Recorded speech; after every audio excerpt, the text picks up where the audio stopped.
Hello. Welcome back to the channel. It has been a very long time since I've worked on any JDM cars on the channel. I've really been kind of stuck in a rut with Mopar content. Don't get me wrong, I love the Hellcat Magnum and I love the Hellcats, but I thought it was time for a little change. So as you can see behind me, I have a super clapped out 2011 370Z that got repoed, but somehow it also has a rod knock. It is a manual, which is a plus. It has a lot of parts on it that are just kind of just Chinese junk, so I'm gonna have to get coilovers for it. It probably needs a clutch, but luckily enough, I had an OS Geiken triple plate clutch laying around. I know most people wouldn't be able to say that, but I have collected JDM parts for a very long time, so I have a lot of parts for cars. I have like 16 of these JK trannies for these cars, the uprev trannies, just for projects laying around as well. So, you know, I don't have any shortage of JDM parts. I also now don't have any shortage of Hellcat parts, but so why I say the car is really clapped out. So what ended up happening, it looked like I found the guy's Instagram because his page is right on the back of the window, BabyZilla34, and had a bunch of these stickers on there. We need to peel all those off. But it looked like, I don't know if he had extended or spacers with extended studs or what happened, but the wheel fell off, ripped the fender off. It looked like it probably broke the coilovers because the front has stock struts with Swift springs, and then we have, which Swift springs are good springs. And then we have the rear, which is max, I think they're max speeding rod, the yellow coilovers, which are complete garbage. I do have them on the FC because they were cheap, and I needed something really quick at the time, but I need to put something better on the FC, and I'll put something better on this, so it has all the same suspension all the way around. I'm sure this thing drives like complete dog shit, but it also has this wrap on it. So luckily enough, I think the wrap is protecting the paint because it's a pearl black paint underneath, and I'll probably just peel the wrap off, but looking at the roof, it doesn't look like the pearl black paint. Maybe that's what the whole car looked like, and that's why they wrapped it. Not 100% sure. The quarters don't look really that bad. There's a few dings, looks like some hail. Maybe they hit something up against it. And then we have these headlights. I'm gonna get rid of those. I'll probably convert the front end to the newer style and the rear to the newer style. I won't put the wing. I really don't like the newer style wing on these cars. And then I'll do something about the headlights, taillights. And then I'm not sure, I might keep the rear bumper. Not 100% sure on that. The interior really doesn't look the worst. It has seen better days, but it should clean up, and I'll buy whatever parts that I need. I actually robbed the steering wheel out of the Pulsar GTI-R because it, so I guess I kept the steering wheel, and I really don't like energy steering wheels anyway. I'll probably end up getting a factory steering wheel because these NRGs, if you've ever seen these at the auction in a wreck, they most likely hurt the people that have them in the cars. I saw a Subaru WRX with one where the whole outer rim came off of it, and there's a bunch of hair in the spokes like it scalped the person. So don't get an energy steering wheel. The only reason it's in the car is because I needed something to pull it in the shop. So we'll put a factory steering wheel in the car, and we'll put all this trim, at least all the trims in there. I'll probably get rid of that head unit, get rid of all these weird stickers around the car, and just really clean her up, and probably start dailing it instead of dailing the Ranger. I'll just drive the Ranger when I need to haul little things around. But it does have a kind of a, probably a cheap cold air intake on it. I don't know if it's anything special. It doesn't really look like it. So I think all the parts on this car are knockoff parts, but it is the HR engine, which is a plus. But we have these intakes where the PCV hoses really don't go on that well, and then we have the filters up here. Yeah, when it ripped the wheel off, it broke. I think there's a piece of plastic that goes to the fender. It broke that off that holds the headlight. So we'll get a new, pretty much a new, I guess it's the whole radiator support on these because they're all plastic. And then I might do an upgraded aftermarket radiator because these engines have a lot of cooling and oil cooling issues. The guy did have an oil cooler on it. I don't know if it ever worked because the housing is right there, It's ripped off. It looks like it was dragging on the ground. The lines weren't even tied up or anything, but it looks like one of those cheap eBay oil coolers. So we'll do something with the oil cooler. We'll get all this stuff kind of buttoned up. It actually has K&N intakes on it, or air filters on it. So who knows what brand this intake is. It might just be some, I think it's just some Chinese stuff. But I'll get a new fender once I get it running and driving, and just really kind of clean this thing up so it actually is presentable, because it's not, the chassis isn't that bad. It's just all this front end stuff. It looks like it ripped everything off in kind of a nice way, so I don't think we'll have any issues mounting anything back up, but there is a lot of stuff that needs to be done and worked on. So we have the quarter panels back there, look good. Let's get it on the lift and start stripping the engine out of it. Shouldn't take very long. I'm really quick. Actually, I'm really quick with Hellcats too, but I'm really quick with Nissans.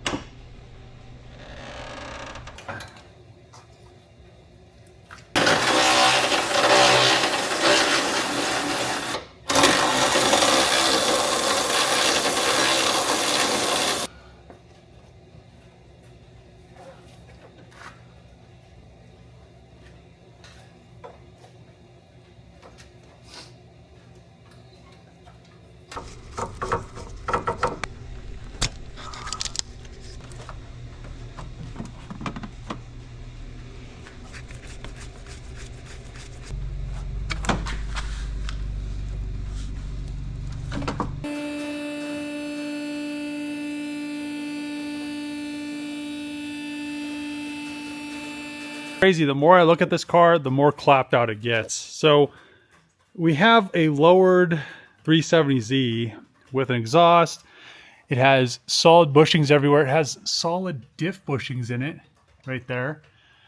But then you have an open diff. Why? Why would you ever do that? That makes no sense. We have a not a camber, a tow rod, but the rest of the arms are stock. We have yellow, I think they're max being rods. I think that's who makes those. In the rear, coilovers. And then in the front, we have these Swift springs, which for some reason, I mean, man, those things have some droop. They have as much droop as like Hellcat stock suspension. And then under here, we have like a smash up oil pan. And I mean, the engine looks relatively clean, but we have oil leaks everywhere. I took that oil cooler off, but then the condenser's all full of oil and like plugged up and smashed. And then this side's all covered in oil. Lower control arm's covered in oil, probably from that oil cooler housing, like the oil filter housing ripping off. And then down here, it was so low, it like scraped all of this down. Like, I'll have to get a new one of these. Hopefully I can get that thing off of there. So replace that. Replace all these under trays. They're all scraped up. Looks like the frame rails are okay. The exhaust, I thought it was going to be a nice aftermarket one. It's just some made stuff, and it's all scraped up and smashed in. So then we get to the transmission, and it doesn't look bad. It looks like a clean transmission, but then we have this weird, I've never seen this, and it's external slave cylinder. I've never seen that on a JK or a CD09 or any of those. I just keep the internal slave. Why would you go with an external one? It's easier to change when they fail, but if the fork inside breaks, I mean, I don't know. It just, to me, I would have just kept the internal instead of external. We have a solid transmission mount in there. So we're going to have a lot of solid bushings. I'm sure these cats are hollowed out. It's not even bolted in. That's where all the exhaust was coming out of. Like both of these. There's not even any bolts on them. Like what the? So no bolts on the exhaust. I mean, that's great. And then we need a new radiator support because it's so low, it's just smashing the bottom of it.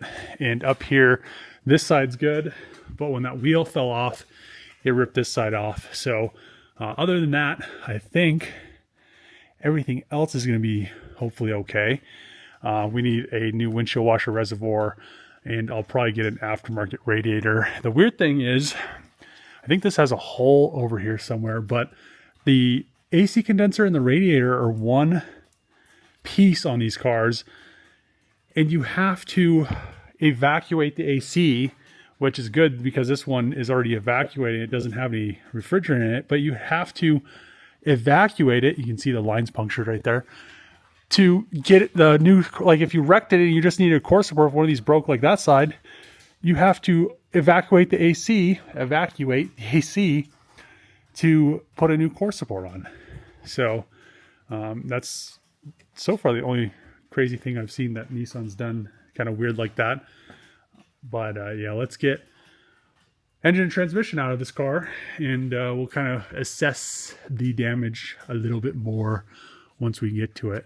I mean, it has oil in it, but I'm trying to do this with one hand too. Is it going to make it in the pan? It should. Oh, look at that. Oh, she's a little sparkly. That's why I like to run magnets in all my drain plugs. At least it had oil in it. Oh, yeah, it's got the sparkles for sure. It smells really fuely too. It looks like it hasn't been changed in a while. Okay guys, I found panning for gold out here. Look at this. Rich! Rich! Oh, no, that's just copper and lead and aluminum. We're poor! We're poor! We're poor. Hopefully we get lucky with the transmission fluid, because the engine oil wasn't the nicest. Hopefully this almost looks like a replacement transmission. It's pretty clean. Ooh, oh boy. That is what I like to see right there. The exhaust is now off the car, but it took me probably 2 hours to get this piece, this rear kind of connection piece for the rear subframe, and it kind of protects the drive shaft, protects the fuel tank. If this wasn't on there, the car was so low, it probably would have scraped through the fuel tank and then lit on fire. You can see right here how it's all bowed up. That's because that piece was pushed so far up. You can see all this down here that all messed up as well. So luckily enough that was there, but you know, this is why shops don't like to work on super low cars, because I had to weld 6 of the bolts, had to weld a nut on them to get them out. And I'll probably end up throwing a different subframe in here eventually. This one for now is okay, but I want to go through it, especially since it was so low and it was kind of just, I think, messing things up. As you can see right here, these connectors are bent this way. Same thing on that side because it actually contacted there.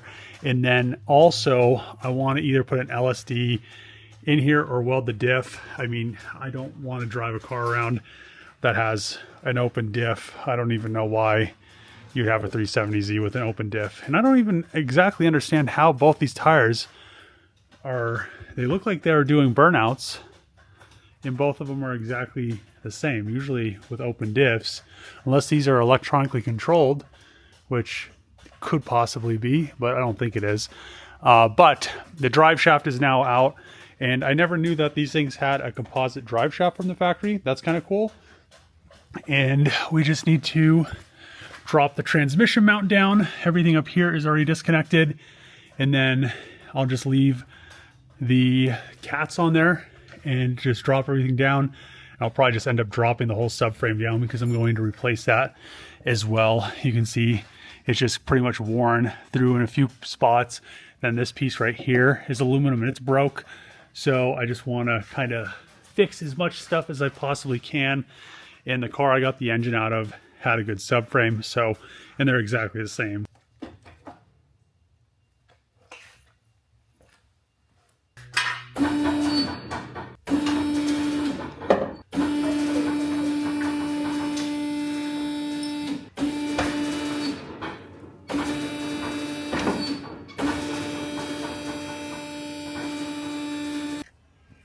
All right. like butter. Looks like a factory clutch. It's a slave, not the clutch.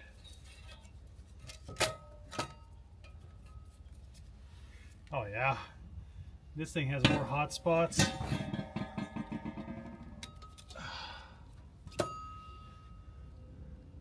Huh, it's a single mass flywheel, I think. The disc is just glazed. Looks not too bad though. I mean, it looks like there's plenty of meat on there, but whoever was driving this didn't know how to drive a manual for sure. I think this is a, I don't know if the 370Z's got rid of the dual mass flywheel, but it's a single mass flywheel. So maybe that's an upgrade, I don't know. It's time to start cleaning some of these parts up. The tranny isn't as grimy and oily as everything else, but I do want to get this pretty much cleaned up, and then all of this oily stuff, just everything was leaking. AC compressor, starter, alternator, steering rack, subframe, the new engine, and then the inside of the car. I'll come in here and spray down everything, so when I put the subframe and everything back in there, it's not going to have a bunch of just grime that I wouldn't be able to spray with the engine in.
Replacement engine. It came out of an automatic G37, I believe is what it was, but there are a few differences.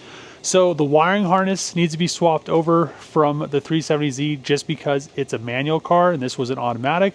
And then down here, you need to pull this little spacer out, and then you could put a pilot bushing in. And then the pilot bushing that you're gonna put in, you could put a brass one in, but I went for the Nismo pilot bushing that has the roller bearings. I always use this. I've always used it since I had KAs, SRs, RBs. It's just a really nice mod, just because you put some grease in there and then you really don't have to worry about it, and then it just goes in. I mean, the brass ones, they work, but in the long run, these roller bearings are going to be far superior. It's just a little peace of mind. Plus, it makes everything center a lot nicer. And I feel like your transmission's quieter because the input shaft doesn't have that little bit of slop.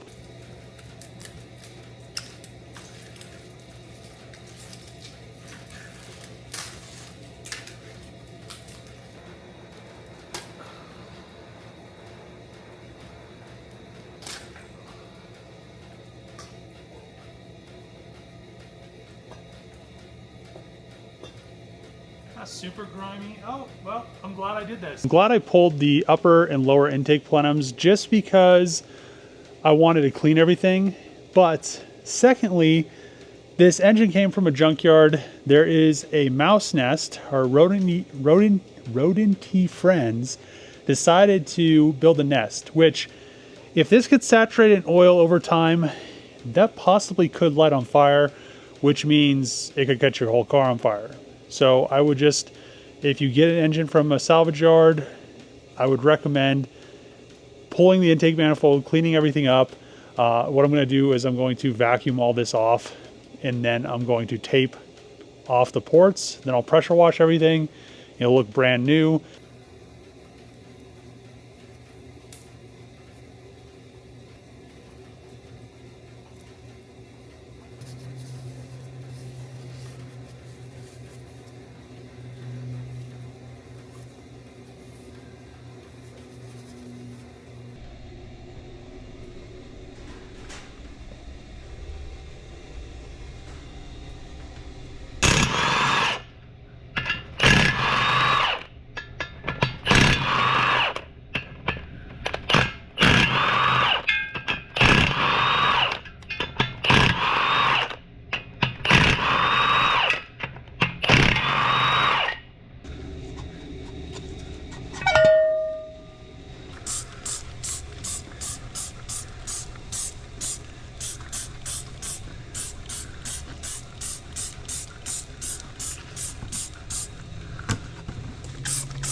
Go down slow. Are those the mounts that came with it, really? Yeah, those are solid ones.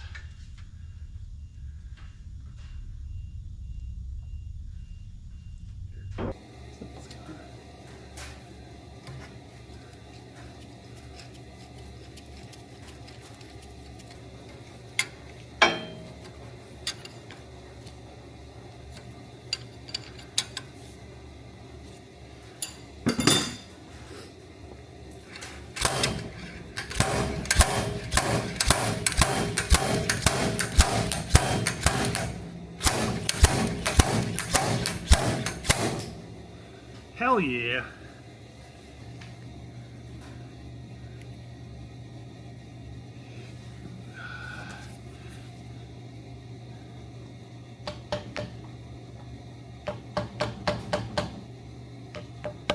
Now have the Nismo roller bearing pilot bushing in, and it's really easy to install. All you do is remove the automatic torque converter centering bushing, I guess is what you'd call it, and then you just install it. Just go slow.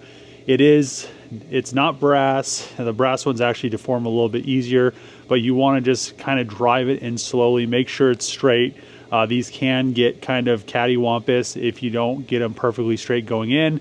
It's pretty hard to do though, because it does have a nice chamfer, but I would just take your time installing it, because if you mess it up or get it stuck in there or get it deformed, then it could damage your input shaft on your transmission.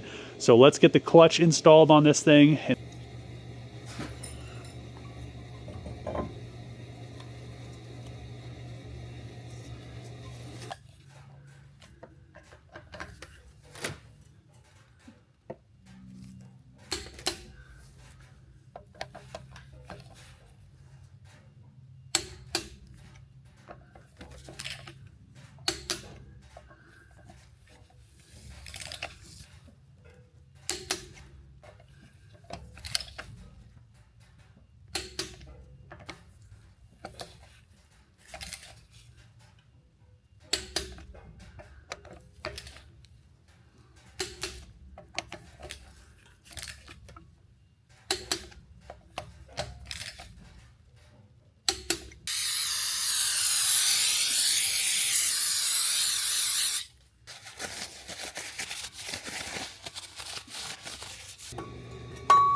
I'm pretty sure these are the same oil filters you put on an SR.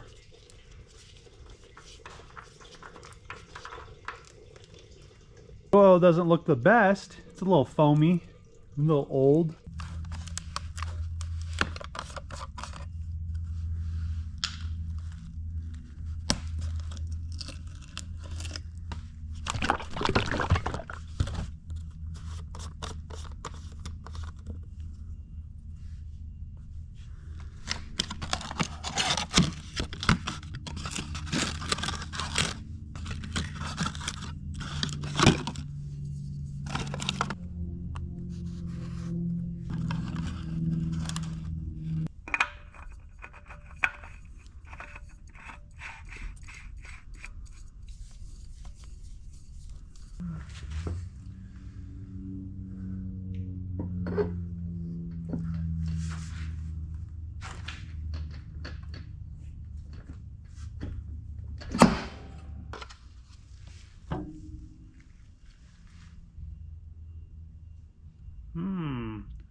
The blow-in head gasket sauce.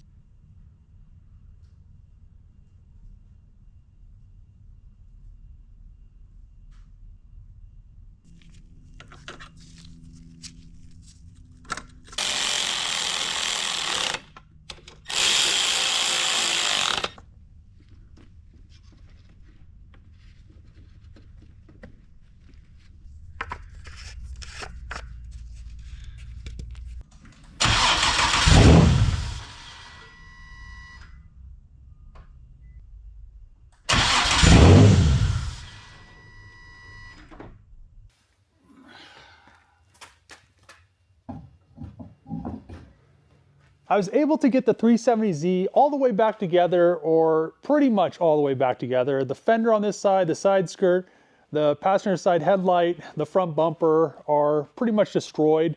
So I'll have to get new ones of those. The wheels and tire setup, really the offset, and I mean, some people would like it, but I'm not one of the hella stance guys. So the wheels and tires are gonna have to go. We're gonna need something a little bit meatier for the road course. And we also need something that has a little bit better offset. I don't want the wheels to poke wider than the fender arches. I know a lot of people like that, but that's not really me. I need to get some adjustable arms for this so I can get the alignment dialed in. And I also want to get some larger brakes for it and some better, well, there's no coilovers in the front and there's some max being rods coils in the rear. Need some better coilovers for the track. The car runs beautifully, but what happened is this Z1 Motorsports, it's a version 1 internal to external slave conversion. And I'm guessing there's a reason, or this is the reason why they went to the version 2. Hopefully the version 2 resolved these issues, because so this little bolt right here, well, this is one of the issues. I don't know if it's all of it, but this bolt right here goes into this thin piece of metal, which as you push and add pressure to it, it wants to push on this bolt. And every time I unscrew this bolt, it's always kind of not like crooked, but you can tell that there's a lot of force on it. And over time, this has been used quite a bit. It's kind of wallered out this hole, so it's kind of pushed back. You can see it right there. It's kind of oval this way, which is no good. And then another issue, and this is probably my fault, the OS Geiken clutch in here is supposed to take a factory Nissan throwout bearing, which is in it. But for some reason, when I try to depress the clutch is fully bled. It's not my first time bleeding a clutch. I called Z1, they're like, do you know how to bleed a clutch? So the clutch is bled. Once you get to the pressure plate teeth or forks, whatever you want to call them, it won't push it to disengage the clutch. So what I'm going to end up doing is I'm going to have to pull the transmission back off of this thing, and we're going to probably end up putting a different clutch in the car, and I'll probably end up going back maybe to the factory internal slave. And I'm guessing that this rack, I'm probably gonna have to swap racks because the rack's leaking and I haven't even really started the car, but we'll get the rack leaking issue taken care of and a bunch of other stuff, but she does run really good, which is awesome. Guys, you are not gonna believe what I just found in this 370Z. So this car was a repo and I was cleaning it out because I'm waiting on the new replacement throwout bearing and clutch, and it has a bunch of garbage in there. I just wanted to clean all this out, and it also had like a bunch of suckers down there and the mice kind of got to it. But then there's a cubby back here. I looked in the cubby to clean it out and I found the finance paperwork for this car. So before, I'm not going to show you all the paperwork because it has the guy's information on it and I'm probably going to end up shredding it anyway, but this is a 2011 370Z. The guy bought the car in 2022 and had it less than 2 years and completely destroyed the car. You're not going to believe how much he spent on this car. So I guess maybe I'm just out of touch because I've never financed anything in my life. I pay cash up front. So in my eyes, the value of the car would have then been $25,000. I don't know if people that finance vehicles just have the value of the car of what their monthly payments are. So if it's like an $800 a month payment, you're like, oh, it's just an $800 car. But this is so crazy. Let me kind of fold this so you guys can't see his information. This car had almost 130,000 miles. It has 170 right now. He financed it for almost $26,000 with almost a 15% annual percentage rate. Dude, what?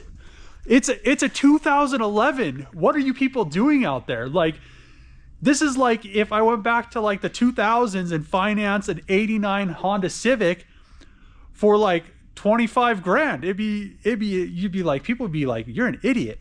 So I don't know. And I don't know how he ran this thing into the ground so quickly. And if I spent $25,000 on this car, I would have never let it go to this. I'm guessing what happened is the wheel fell off of this car. It ripped the fender and the bumper off.